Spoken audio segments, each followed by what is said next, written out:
Virginia is for lovers, but also for vampires. That's not a tagline. It's a warning whispered in the dark corners of old cemeteries and crumbling towns. Because before the highways and wineries, before Virginia is for lovers ever appeared on a bumper sticker, this land was obsessed with the dead. And sometimes, the dead didn't stay buried. The Richmond Vampire might be the state's most famous monster, but it's not alone. Virginia has always had a taste for blood.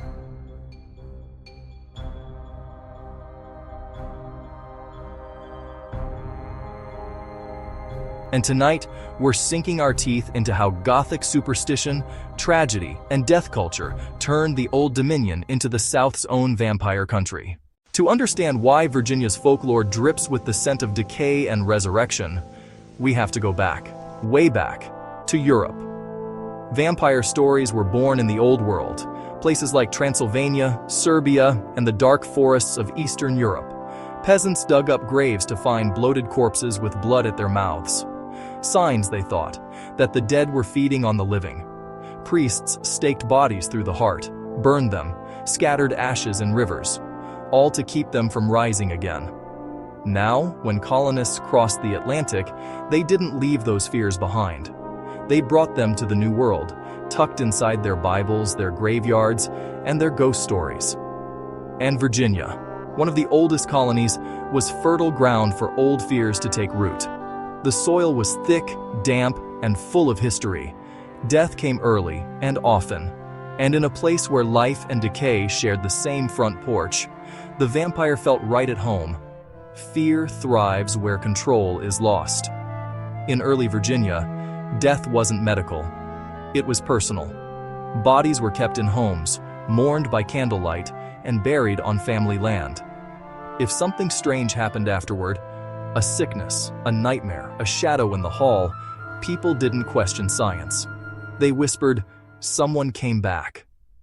If you've ever walked through an old Virginia cemetery, Hollywood Cemetery, St. John's, Shockoe Hill, you can feel it. The architecture isn't just mourning, it's romanticizing death. Angels with downturned wings, crypts shaped like chapels, iron gates meant to contain the spirit. Every gravestone told a story of someone taken too soon, and every shadow hinted that maybe they never left. During the Victorian era, death was practically a lifestyle.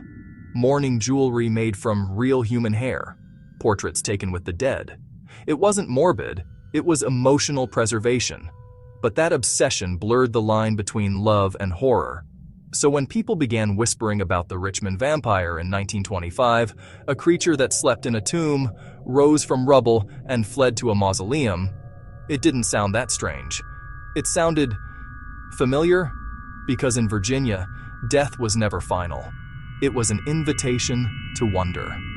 If stories of restless spirits and ancient fears intrigue you, subscribe. We explore the legends that refuse to stay dead. Let's talk about Richmond, the beating, haunted heart of this legend. In 1925, the Church Hill Tunnel collapsed, and from its dust and death crawled a figure people called a vampire. But why did that story stick? Because Richmond was already primed for it. The city's very layout, steep hills, Gothic architecture, labyrinthine cemeteries, felt like a stage set for resurrection.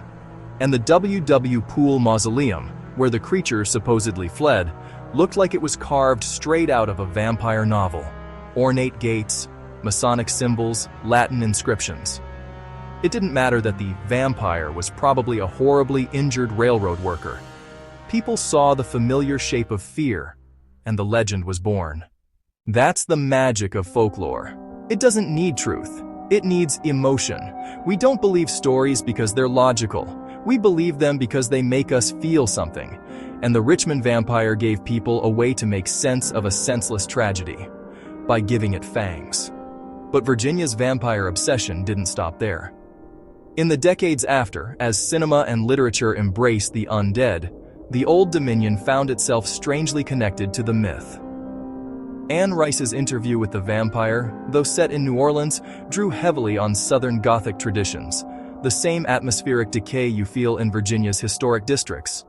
Cracked tombs, Spanish moss, candlelight vigils, the beauty of rot. Even local writers and artists leaned into it, turning the Richmond Vampire into a southern cousin of Dracula. And as vampire culture went mainstream, from Bela Lugosi to Twilight, Richmond's legend refused to die. Tour guides still tell the story every Halloween. Ghost hunters still visit Hollywood Cemetery at night. And somewhere between tragedy and theater, Virginia embraced its identity as a state that loves its dead. There's something almost poetic about it. The vampire isn't just a monster. It's a metaphor. For memory. For grief. For the parts of ourselves we can't quite bury. In that sense, maybe Virginia really is for lovers. Because what's more eternal than loving something you can't let go of? Let's step back for a second. Why do vampires last? Psychologically, vampires embody what humans fear most and what they secretly crave. They represent loss of control, but also freedom from death. They're monsters, but also immortals. Dangerous, but seductive. They let us flirt with extinction, safely from the other side of a screen or story. And Virginia, with its bloody Civil War past and colonial ghosts, is the perfect place for that tension to thrive.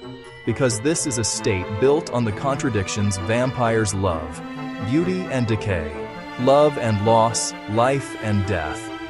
So maybe the vampire didn't crawl out of that tunnel in 1925. Maybe it's been here all along, in the way Virginia remembers, romanticizes, and resurrects its past. After all, some legends don't need to be real to live forever. They just need a heartbeat. Here's a thought. Every few years, new photos surface of strange scratches on the Pool Mausoleum door, like something trying to get out. The city denies it. Locals swear they weren't there last time they visited. Coincidence? Weathering? Or something restless beneath the marble?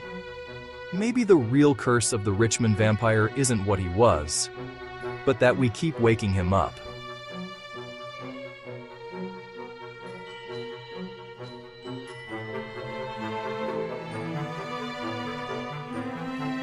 Do you think the Richmond Vampire is just a story, or still waiting?